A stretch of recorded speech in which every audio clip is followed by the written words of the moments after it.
Alright everyone, no doubt that in response to my last video where I talk about how MSE makes it so much easier for me to mew habitually, no doubt that in response to that there's going to be plenty of you who say, you know, MSE, it's really not necessary, you can just force the mewing and make it work without any type of orthodontic expansion. And what I want to say in this video is that may be true for many of you. That was not true for me. And what the people who say that, what they may not fully appreciate is that we all come to mewing with different hardware. What do I mean by that? I mean, we all come to mewing with different sized maxillas. Some of us have larger or smaller maxillas. And then we also come to mewing with different tongues. Some of us have wider or narrower tongues. And then, of course, some of us are tongue-tied. And for those who are able to habituate proper tongue posture without orthodontic expansion, good for you.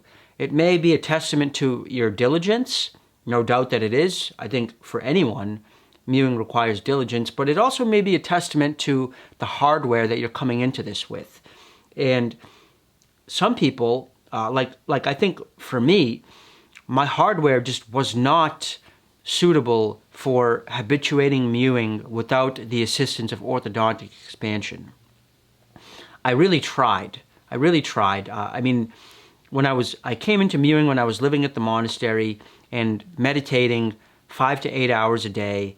All I would do all day is meditate and do manual labor around the monastery, like farm work and meal preparation for the monks and the other folks.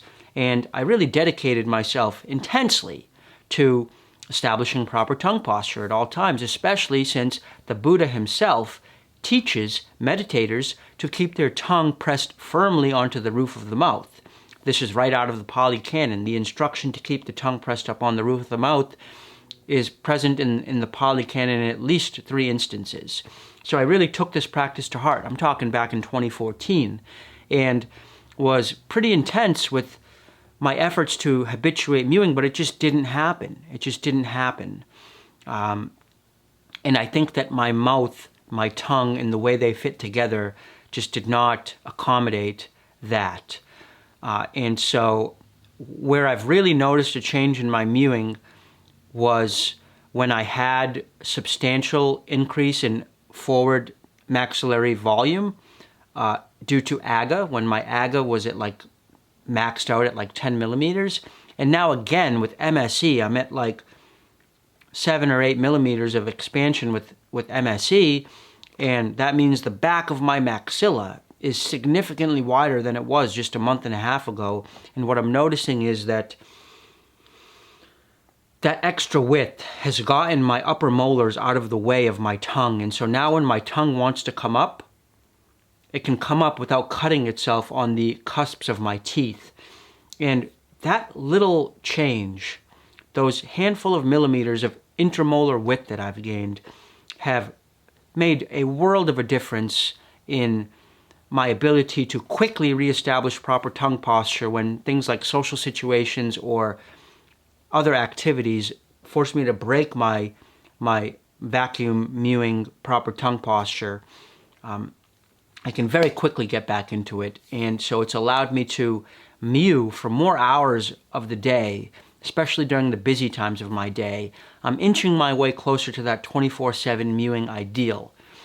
So for anyone who's really struggling with mewing, I encourage you to consider the fact that maybe your hardware is different than the folks who say that they are able to mew without the assistance of orthodontic expansion.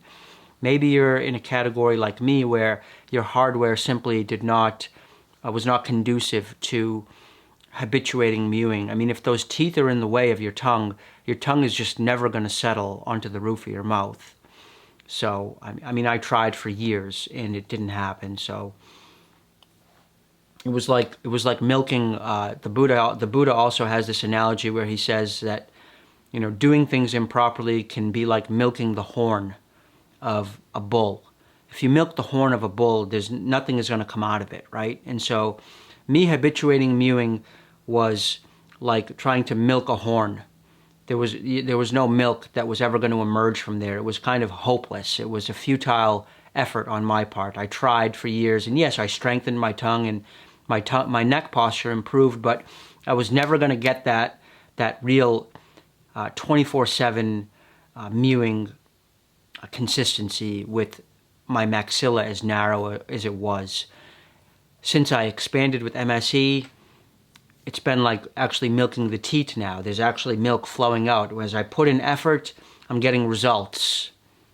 It's not a dry, futile practice like it was before I had that expansion. So keep that in mind.